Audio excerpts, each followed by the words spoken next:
Hello বন্ধুরা, আমার এই গোলাপেদি রান্নাবান্না চ্যানেলে সবাইকে স্বাগত। আজকে আমি বানাচ্ছি লেমন রাইস আর কাশ্মীরি ইঁচড়। দেখুন, আমি লেমন রাইস বানানোর জন্য চালটা আমি 2 ঘন্টা ভিজিয়ে রেখেছিলাম, ধুয়ে পরিষ্কার করে। দিয়ে এখন আমি ভাতটা বানিয়ে নেওয়ার জন্য আমি কড়াইতে পরিমাণ মতো জল দিয়ে দিচ্ছি। 1 কিলো চাল আছে, সেই 1 কিলো চালের আন্দাজ মতো আমি জলটা দিয়ে দিচ্ছি। জলটা ফোটার জন্য আমি অপেক্ষা করছি। এখন ঢাকনাটা উল্টো দিকে দিয়ে আমি কিছু মশলা অ্যাড করে দিচ্ছি আমি 1/2 চামচ শাহি জিরে দিয়েছি, 1/2 চামচ এলাচ আর লবঙ্গ আর তেজপাতা আর দারচিনি। আমি এই মশলাগুলো একটু গরম করার জন্যে অপেক্ষা করছি। দেখো, আমার জলটা ওইদিকে ফুটে গেছে, মশলাটাও গরম হয়ে গেছে। এখন আমি মশলাটা ঢেলে দিচ্ছি, দিয়ে এটা জলের মধ্যে ভালো করে মিশিয়ে নিয়ে আমি চালটা দিয়ে দেবো। এই দেখুন, আমি এইভাবে এখন চালটা সব তুলে দিচ্ছি।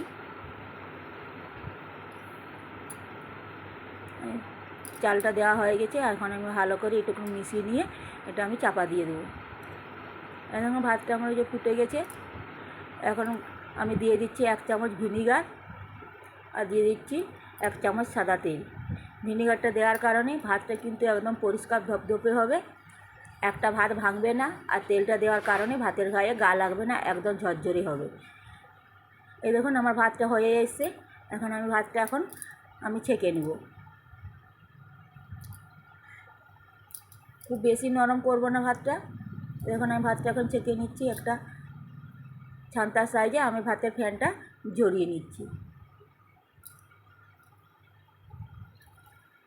যে বন্ধুরা আমার চ্যানেলটিতে নতুন এসেছেন, অনুরোধ রইল আমার চ্যানেলটি সাবস্ক্রাইব করার জন্য। আর আমার ভিডিওটা প্রথম থেকে শেষ পর্যন্ত একটা লাইক দিয়ে দেখতে থাকুন আমি কিভাবে বানাচ্ছি। এই দেখুন, আমি কড়াই বসিয়ে দিয়েছি। আমি কিছুটা সাদা তেল, 2 চামচ মতো সাদা তেল দিয়েছি। দিয়ে এখন আমি সবজিগুলো ভেজে নেব। এখন আমি ডিমটা দিয়ে দিয়েছি, পরিমাণ মতো লবণ দিয়ে দিচ্ছি, দিয়ে একটু নাড়াচাড়া করে নিয়েছি। দিয়ে এরপর আমি দিয়ে দেবো গাজরটা কেটে রেখেছিলাম। গাজরটা আমি দিয়ে এটা ভালো করে আমি এটা চাপা দিয়ে আমি এটা ভেজে নেব 5 মিনিট ধরে। একটু লো ফ্লেমে আমি এটা ভেজে নিয়েছি। দেখুন, এই যে আমার ভাজা হয়ে গেছে। এটা এখন একটু সাইড করে নিচ্ছি। দিয়ে এখানে বড়ো চামচের আমি 2 চামচ ঘি দিয়ে দিচ্ছি। এখন বড়ো চামচে 2 চামচ ঘি দিয়ে দিচ্ছি। ঘিটা এই যে গলে গেছে। এখন আমি কিছু কাজু আর কিশমিশ এগুলো আমি ভেজে নেব। এই দেখুন, কাজু আর কিশমিশ আমি দিয়ে দিচ্ছি। এখন আমি সব কিছু একসাথে ভালো করে ভেজে নিয়েছি। যেহেতু আমি লেমন রাইস বানাবো, ওই জন্য আমি লেবু যে কেটে রেখেছিলাম, কেটে এখন আমি লেবুর রসটা সব চিপে এখন আমি দিয়ে দিচ্ছি এই সবজির উপরে। এই যে আমার দেওয়া হয়ে গেছে। এখন আমি ভাতটা দিয়ে দেবো। আমি ভাতটা দুবারে দেবো, যেহেতু 1 কিলো চালের অনেকটাই ভাত হয়েছে। আপনারা আপনাদের পরিবার মতো করে নেবেন। এই জন্য আমি ভাতটা দিয়ে দিচ্ছি, অর্ধেকটা দিয়ে দিচ্ছি। দিলে এটা এখন আমি মিশিয়ে নেবো একবার।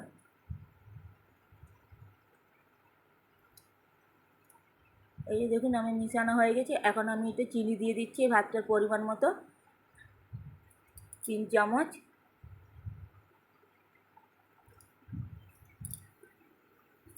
চিনি দিয়েছি আর পরিমাণ মতো আমি লবণটাও দিয়ে দিচ্ছি। যতটা ভাত দিয়েছি সেই ভাতটার পরিমাণ মতো আমি লবণটা দিচ্ছি। দিয়ে এটা আমি ভালো করে একটু মিশিয়ে নিচ্ছি। এই দেখুন, এখন ভালো করে একটু মিশিয়ে নিয়েছি। হাতাটা দিয়ে মেশাতে একটু অসুবিধা হচ্ছে, এই জন্য আমি কড়াই হ্যান্ডেল ধরে ঝাঁকিয়ে নিচ্ছি। যে আবারও কিছুটা ভাত ছিল, সেই ভাতটাও আমি এখন দিয়ে দিলাম। দিয়ে আবার এই ভাতটার পরিমাণ মতো আমি চিনি আর লবণটাও আমি দিয়ে দেবো।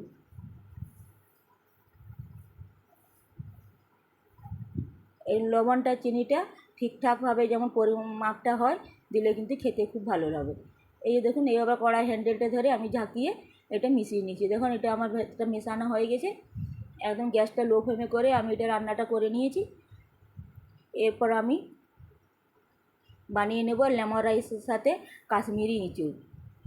এই দেখুন, আমি কাশ্মীরি ইঁচড় বানানোর জন্য একটা ইঁচড় নিয়ে নিয়েছি গোটা। ইঁচড়টা এখন আমি কেটে দেখাচ্ছি। এই যে দেখুন, আমার ইঁচড়টা কাটা হয়ে গেছে। এখন এটা আমি প্রেসারে একটা সিদ্ধ করে নেব। 2টো সিটি দিয়ে এটা আমি সিদ্ধ করে নেব। এই যে আমি ইঁচড়টা দিয়ে দিচ্ছি, পরিমাণ মতো লবণ দিয়ে দিচ্ছি, অল্প হলুদ দিয়ে দিচ্ছি, আর দিয়ে দিচ্ছি সাদা তেল 1 চামচের মতো। নুন আর হলুদ আর তেল দিয়ে সবার উপরে আলুটা দিয়েছি। 2টো আলু আমি ছোটো ছোটো করে কেটে রেখেছিলাম, খুব ছোটো কাটিনি, বড়ো কাটিনি, মিডিয়াম করে কেটেছিলাম। দিয়ে এটা সিটি দিতে আমি এক সাইডে বসে দিচ্ছি। এই সাইডে আমি দিয়ে দিচ্ছি 1 চামচ ধনে, 1 চামচ জিরে, আর এলাচ, লবঙ্গ, দারচিনি আর সাহাজিরি। এই সব কিছু মশলাগুলো আমি একটু ভালো করে হালকা করে গরম করে ভেজে নিয়েছি। দিয়ে এটা একটা যে গ্রাইন্ডারে নিয়ে নিচ্ছি, একটা পেস্ট বানিয়ে নেব। এই যে একটু অল্প জল দিয়ে আমি পেস্টটা বানিয়ে নেব।